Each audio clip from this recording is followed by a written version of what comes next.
Hey everybody, welcome back to our series with gender diverse people in faith communities and faith leaders. I'm so excited this time to have fresh Lev White with me today. And Lev, would you introduce yourself please and tell us a little bit about yourself? Yes, hi everybody, I'm Lev. It's an honor to be on this show today. And I'm a coach and an LGBTQ ally trainer. I also teach meditation or mindfulness within and outside of spiritual communities in the Bay Area and beyond. That's awesome. That's awesome. Yeah, So can you tell us a little bit about your background, how you came to understand your gender identity, anything you want to share about that, and then also how you got to this place working with Buddhist communities? yeah, thank you. I forgot. My pronouns are masculine or they. Mm-hmm. And even though I identified as a boy and then a guy for most of my life, I've actually totally fine being born female and then transitioned later in life. And now I'm really happy presenting as male. Cool. Yeah, I forgot what else you asked me. I was so excited. I was so excited just to share that part. So many things about pronouns. So excited. No, anything that you want to share about how you kind of came to the spiritual path that you did and how that Right. Intersects with your gender identity. Yes, I was actually, it's interesting, I was baptized Episcopalian, and I think even though it was like very somber, there was something that helped me to open and look outwards as well. So from Christianity, I started looking at Judaism by the time I was like 10, and then looking at other religions, and to name a few, Taoism, Wiccan, paganism, shamanism, and really spending maybe months at a time, really trying to get a sense, and in some cases years, getting a sense of what they really meant. And I was on that path before I discovered Buddhism, which I actually sort of found on my way through sort of learning about manifestation. So it was really interesting, that path. And what I've done, what's really worked for me, is to borrow, and I don't even know if borrow is the right word, so certainly it's not about appropriating, but wherever I found compassion and love and self-love and dedication to oneself and one's community, I've been able to sort of take all of those with me on my journey. So today, I'm getting more and more Buddhist teachings, and I have the opportunity to teach in Buddhist settings, but I'm also doing so outside of that.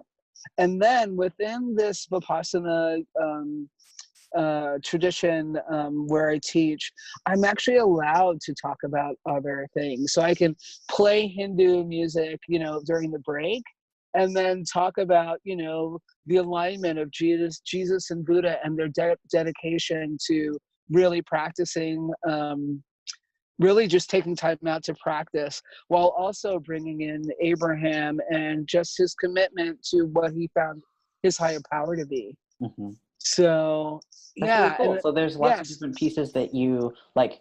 It kind of seems like you bring together a lot of different pieces of faith, the same way that you bring together a lot of different pieces of identity. That it's sort of absolutely. bringing those together. Can you speak to that a little bit? Absolutely. On the faith part, a friend of mine who also is similar, he and I decided that we are all theists. Mm. So that's our thing, ALL. And so we are spiritual beings having a human experience. Mm. The boundaries that are created are literally created from minds that are often not ours.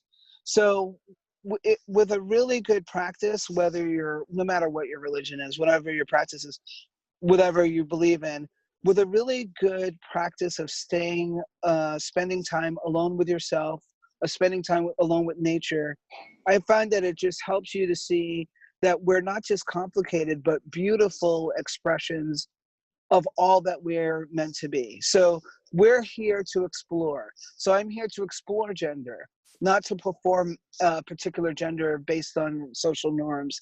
And the same thing goes from spirituality. Until I meet the person that literally died and came back and tells me something different, then all I can follow is what's in my heart. I think what I want to add to that, and doing that when you can in loving and compassionate community, because of course isolation is not good, and because I know especially in our trans community. Many people can be isolated. Finding connections wherever you can online. Many of my teachers are on Dharma Seed or YouTube, but even being able to reflect and connect with other human beings. Well, that's a great lead into sort of my next question, which is if you have maybe people in their teenagers coming to you that are gender diverse and they're looking for a safe community, or maybe they can't get to like a physical community. You mentioned a couple of online sources. Where would you suggest that they go to look for these things in the Bay Area specifically, but then just like anywhere that they might be? Dharma Seed, DharmaSeed. So literally dharmaseed.org. It's actually, there's just talks. So you're listening. So I'll be in my car listening to talks, or driving around listening to talks. And you can go in there and learn more about self-compassion and self-love. It's almost like, here's my request as young people, is to really take time out for your healing, knowing that some of us who are older sort of, and I wish I could say I did more, but many of us sort of made way for you to just come in, be healed, be your authentic self, play full out. And you have to do that by feeding yourself love and care, and in all the ways that you desire and are possible. And don't forget to dance. You gotta play. You gotta play. You gotta play. I love that. Some of the books that are coming out more recently, I get a lot of books, and so some of the books that are coming out recently are really emphasizing that sort of playful aspect of playing with your gender, which is very cool, because it's something that, like, we have to take safety seriously and that kind of thing. But like, it's great to just be able to play with things once in a while and take things a little less seriously. And remember that your whole life doesn't have to be about your gender. So, and that comes with, like, for me, it's just who I am. So what else am I doing? Right? Because you've got other parts of you to feed, and other parts of you that you're going to bring forth and help others heal and others express. Live, we have places like Gender Spectrum, which happens to be in the Bay Area, that has links to places outside of itself. You can go to your local LGBT center and ask questions. Certainly the East Bay Meditation Center is one of the places where we now, I think, our trans and gender queer community is 3 years old and growing and very well accepted. And I've had the opportunity to go around to various centers in the Bay Area who also want to know. So I would go in and ask. You could ask people if it's a safe place to be. You might be surprised. The most important thing too that I want to say in that is just know that you're enough. One of the things I like to say in my classes is that whatever you're going through, know that you're supposed to be here. And every inhale, let that be a reminder that you're supposed to be here and you're supposed to be happy. And something that came up, I just facilitated a day long for trans and gender queer folks, which included people, I think our youngest was like 16, and then, people in their 50s. And something came up about us being a race. And I just really want to put out, nobody can erase us. So don't try to take it all with a grain of salt. Get your community. Nobody can erase you. And you don't have to own anything negative that somebody puts you away.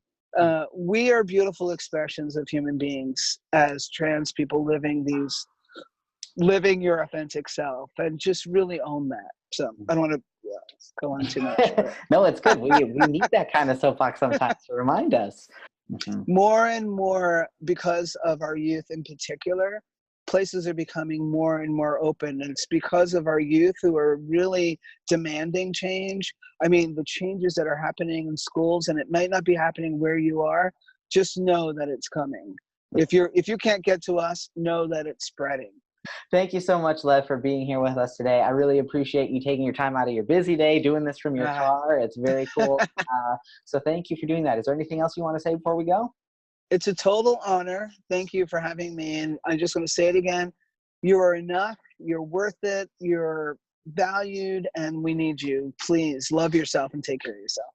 Perfect. Thanks so much, Lev. Thank you. Bye. Bye.